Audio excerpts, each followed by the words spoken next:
waxaan nahay wahdiga dugsiyada waxaan nahay wanada macalinka waxaan nahay wahdiga dugsiyada waxaan nahay wanada macalinka waxaan nahay wahdiga dugsiyada waxaan nahay wanada macalinka waagii baryaba awbax laga waraabsho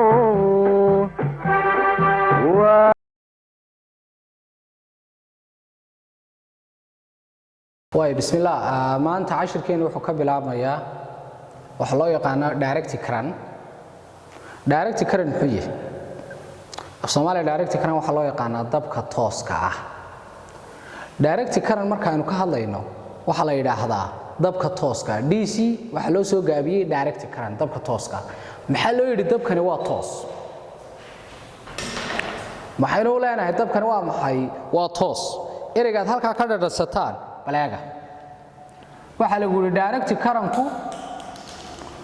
only flows one direction kaliya muxuu qulqulaa hal jiho oo kaliya ee waxa la oranayaa waa maxay waa direct current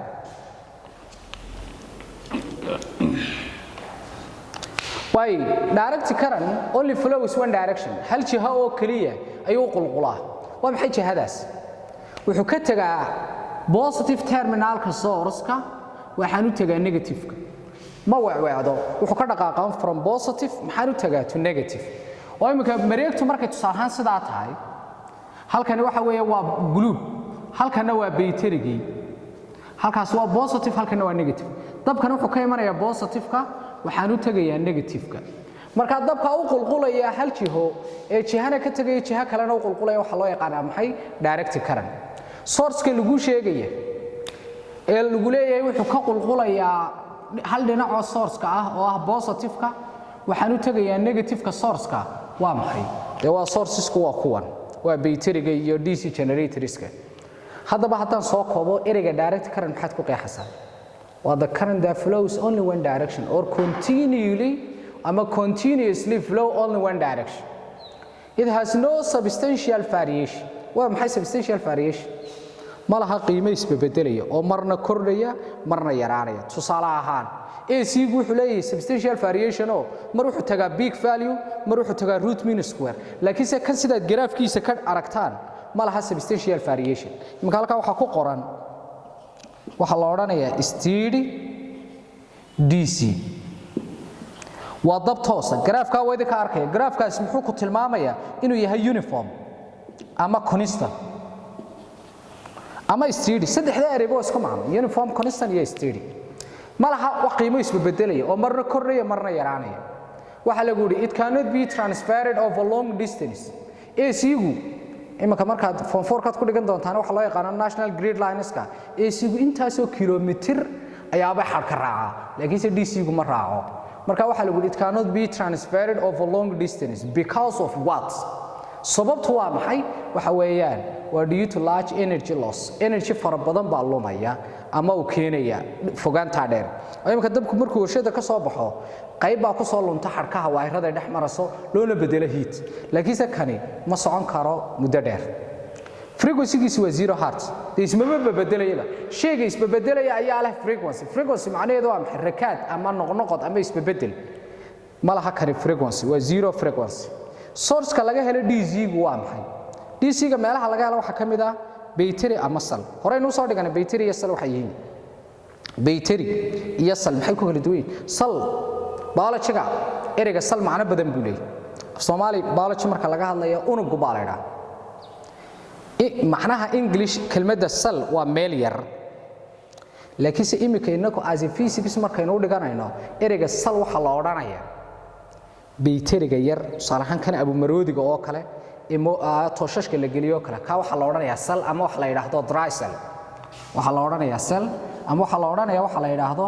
dry cell unug qalalan baa la oranayaa bayteri hadaa maqashaan waa maxay waa number of cells u xiran si serious horena way noo soo dhigan waxa kale oo laga helaa dabka DC-ga waxa loo yaqaano DC generators ama DC dynamo danab dhaliyaal soo saaray dabka DC-ga doo ay yihiin very expensive aad ay u qaali yihiin lama inta badan helitaankooda waa yariye haddaba DC maxaynu ku soo khulaasaynaa definition-ka DC waa maxay waa dabka ka taga hal jiho muxuu ka tagayaa from one direction xagaan u tagayaa to another direction oo muxuu ka dhaqaaqaa from positive terminal of the battery or cell to the negative terminal of the battery or cell dhinaca positive-ka battery ka tagaa waxaanu ku ururaa ama u tagaa dhinaca negative-ka it can be stored waa la kaydin karaa oo imika batteriyada ama batteriga mobilkaaga ama batteriga gaadhiga ama batteriga saacadda ama all other types of battery dabka la kaydin kara ee meel lagu hayn karaa waxa weeye waa dabka loo yaqaan DC AC-ga lama kaydin karo it has no substantial variation malaha qiimo isbedelayo marna kordhiyo marna yaraanayo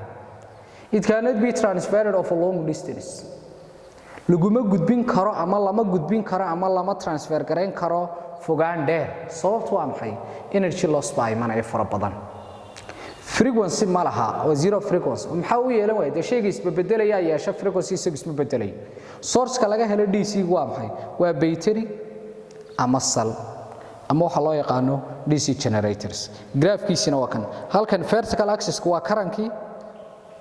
horizontal axis-kuna waa maxay waa time-kii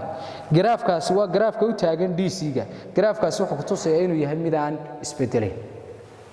way xaggan kale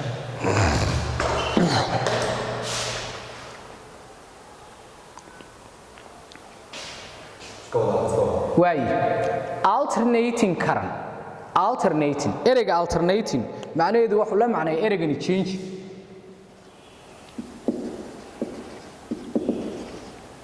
kelmadda alternating waxay la macno tahay change alternating current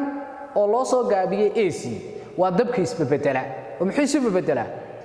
laba shay buu isu bedela xagga magnitude-ka wuu iska bedela xagga direction-ka wuu iska bedela labada awgood baa loo bixiyay dabka isbedela why alternating current continually reverses its direction si isdaba joogu jihadiisa isu bedelaya oo mar wuxuu socdaa forward marna wuxuu socdaa backward waxana loo yaqaan dabka alternating current maxaa loogu bixiyay bal graafkan eeg aynu xagga damana ku arki doono waa graafka AC-ga halkaas waxa weeye waa 0 mar wuxuu u kacayaa maximum forward 0 buu soo noqonaya haddana wuxuu u kacayaa maximum backward 0 buu soo noqonaya halkaas waa maximum forward waa marka uu forward u socdo maximum halkana lama oranayo minimum waa maximum oo ah backward marka dabkani mar wuxuu u socdaa forward marna wuxuu u socdaa backward dabka leh marna hore u soconay marna dib soconay waxa loo yaqaanaa AC ama alternating current marka lagu leeyahay waa dabka isbedela laba shay awgood buu isu bedela mar wuxuu isu bedelayaa as a magnitude oo size-kiisa mar wuxuu tagayaa big value marna substantial variation marna wuxuu isbedelayaa direction the voltage or the current at any instant is called instantaneous value bal qodobkan waa very important instantaneous value maxaa looga jeedaa instantaneous value ka soo qaad waxaad soo qaadatay saacadda lagu cabiro voltage-ka ee la yiraahdo voltmeter laambada gurigiina ayaad labada koorna kaga qabatay waa saacaddu markay ahayd 12:05 minutes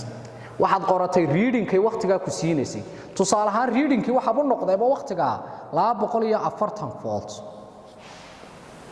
mar labaad baad ku noqotay another 5 minutes kadib waa taabsiisay reading-kii wuxuu noqday 230 volt 230 volt ma isku mid baa labada jeer markani wuxuu ahaa 12 iyo 5 minutes oo AM ah duhurnimo markana waa 12 iyo 10 minutes 5 minutes waa u dhaxaya Soomaa isku faaliyo bay ku soo baxeen maya kuma soo baxayaan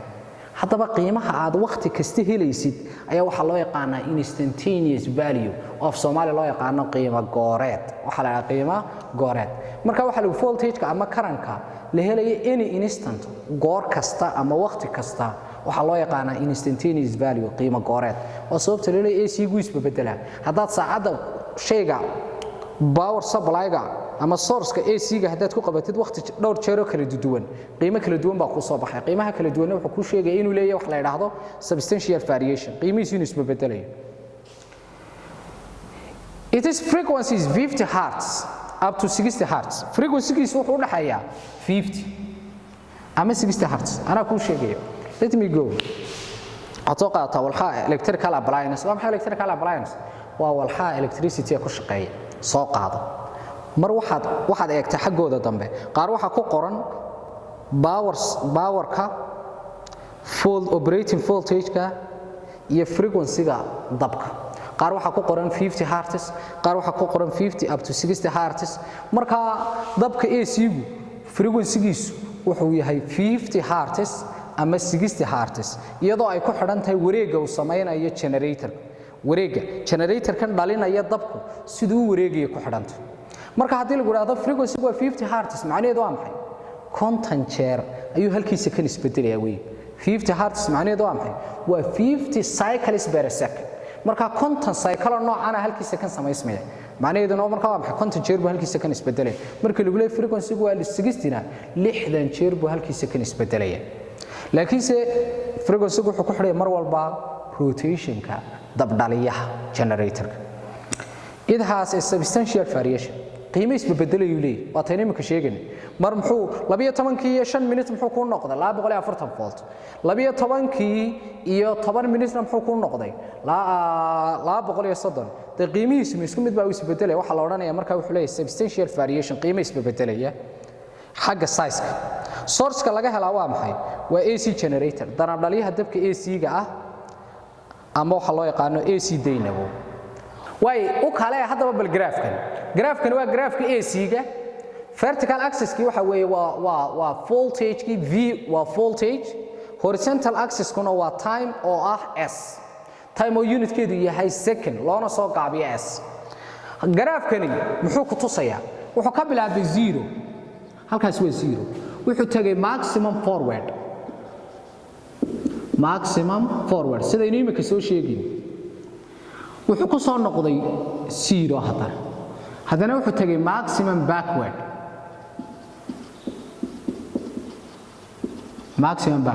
hadana wuxuu tagay 0